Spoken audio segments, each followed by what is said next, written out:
या बातमीपत्राचे प्रायोजक आहेत महालक्ष्मी तथास्तु आणि महालक्ष्मी सुपर बाजार। आता कोणत्याही खरेदीवर मिळवा लाइफ टाइम डिस्काउंट।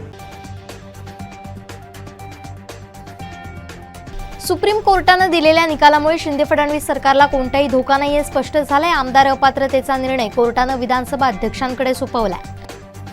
राज्यपालांनी बहुमत चाचणी बोलवायला नको होती, कारण राज्यपालांकडे त्यावेळी बहुमत चाचणीसाठी पुरेसे कारण नव्हतं। राज्यपालांचे सर्व निर्णय चुकीचे असल्याचे ताशेरे सुप्रीम कोर्टानं उडले। अखेर सत्याचा विजय झाला अशी पहिली प्रतिक्रिया मुख्यमंत्री एकनाथ शिंदे यांनी दिली आहे। आमचं सरकार घटनाबाह्य आहे असं म्हणणाऱ्यांना सर्वोच्च न्यायालयानं कालबाह्य केलंय असंही ते म्हणाले।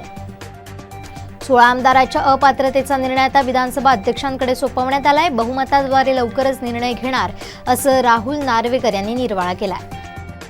गद्दारांच्या समोर बहुमत चाचणी देणं मला मान्य नव्हतं, म्हणून मी माझ्या मुख्यमंत्री पदाचा राजीनामा दिला।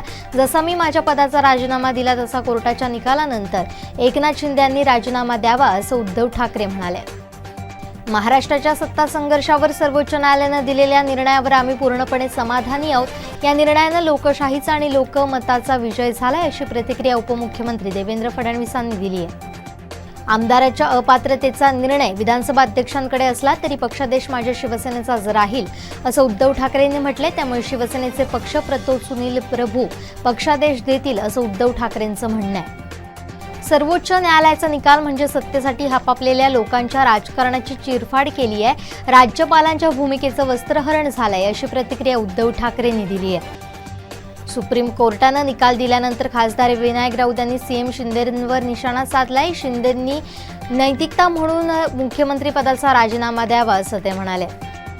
शरद पवार हे राजकीय ब्लॅकमेलर आहेत, त्यांनी ब्लॅकमेलर म्हणून स्वतःची एक वेगळी ओळख निर्माण केली आहे अशी घणाघाती टीका माजी खासदार निलेश राणेंनी केली आहे।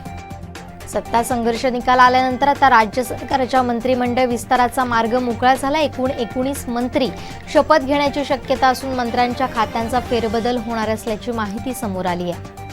जो वडिलांचा झाला नाही तो महाराष्ट्राचा काय होणार? बाळासाहेबांचा शाप उद्धव ठाकरेंच्या अवस्थेला कारणीभूत ठरलाय असा टोला निलेश राणेंनी लगावलाय। कोकण रेल्वे मार्गावर लवकरच वंदे भारत एक्सप्रेस रेल्वे सेवा सुरू होणार आहे। गोवा ते मुंबई या मार्गावर मे महिन्याच्या अखेरीस ही सेवा सुरू होण्याची शक्यता आहे। याचा शुभारंभ पंतप्रधान नरेंद्र मोदी यांच्या हस्ते होणार आहे। सावंतवाडी निर्माण भवन समोर राडा झाला, ऑफिसमध्ये घुसून मारहाण करण्यात आली। आर्थिक विषयावरून हा राडा झाल्याची माहिती आहे।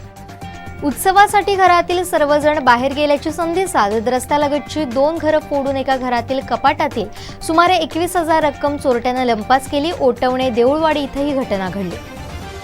सुप्रीम कोर्टानं 16 आमदारांच्या अपात्रतेचा निर्णय विधानसभा अध्यक्षांकडे सोपवत शिंदे फडणवीस सरकारला दिलासा दिलाय। त्यानंतर आता वेंगुर्ल्यात शिवसैनिकांनी जल्लोष केलाय। सिंधुदुर्गात मुसळधार पाऊस झाला, विजेच्या गडगडाटासह पाऊस झाल्यानं सावंतवाडी शहरातील देखील वीज गायब झाली होती। जिल्हा अधीक्षक भूमी अभिलेख अधिकारी डॉक्टर विजय वीर यांची औरंगाबाद इथं बदली झाली असून त्यांच्या जागी सुजित कुमार जाधव यांची शासनानं नियुक्ती केली आहे। यंदा केरळमध्ये मान्सून वेळेवर येईल, मात्र त्याची पुढची दिशा आणि गती हे चक्रीवादळ ठरवणार आहे असा अंदाज येण्यास हवामान विभागाला आणखीन 4 दिवस लागणार आहे। मोचा चक्रीवादळ बरंच दूर असलं तरी कोकण किनारपट्टीवर त्याचे परिणाम दिसून येणार असून विदर्भ, मराठवाडा आणि पश्चिम महाराष्ट्रात पावसाचा इशारा देण्यात आलाय। लवकरच महाराष्ट्र बोर्ड इयत्ता 10वी आणि इयत्ता 12वी निकाल प्रसिद्ध करणार आहे। ताज्या अहवालानुसार इयत्ता 10वी आणि 12वीचा निकाल 20 मे नंतर जाहीर होण्याची अपेक्षा आहे। राष्ट्रवादीचे प्रदेशाध्यक्ष जयंत पाटील यांना ईडीनं 12 मेचा समन्स बजावलाय। IL आणि FSच्या कथित घोटाळ्याप्रकरणी हा समन्स बजावण्यात आलाय। पंजाब राज्याच्या अमृतसरमधील सुवर्ण मंदिरमधील जवळ तिसऱ्यांदा बॉम्बस्फोट झालाय। दरम्यान बॉम्बस्फोट प्रकरणात 5 सूत्रधारांना अटक करण्यात आली आहे। गुगलचा गुगल बार्ड हा नवीन AI चॅटबॉट भारतासह 180हून अधिक देशांमध्ये लवकरच लॉन्च होणार आहे असं गुगलचे CEO सुंदर पिचाई यांनी स्पष्ट केलं आहे। आगामी काळात देशभरात रक्ताची डिलिव्हरी ड्रोनद्वारे करता येण्याची शक्यता आहे। इंडियन काउन्सिल ऑफ मेडिकल रिसर्चने याबाबत यशस्वीरित्या चाचणी घेतली आहे। या बातमीपत्राचे प्रायोजक आहेत महालक्ष्मी तथास्तु आणि महालक्ष्मी सुपर बाजार। आता कोणत्याही खरेदीवर मिळवा लाइफ टाइम डिस्काउंट। आमचे दिवसभरातले सर्व अपडेट्स, ताज्या घडामोडी आणि थेट लाईव्ह पाहण्यासाठी सबस्क्राईब करा, लाईक करा कोकणचं नंबर 1 महा चॅनल कोकण 7 लाईव्हचं YouTube चॅनल.